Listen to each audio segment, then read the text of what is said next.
আপনার বোনের চাইতে আপনার শালিকা আপনার কাছে খুব আদরের, এটা জায়েজ নাই। আপনার বাবা মার চাইতে শ্বশুর শাশুড়ির প্রতি শ্রদ্ধা বেশি করেন, এটা জায়েজ।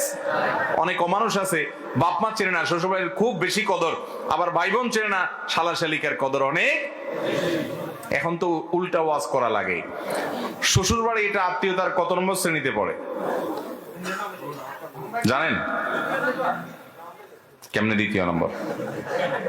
আন্দাজ একটা মারি দিছে এতে।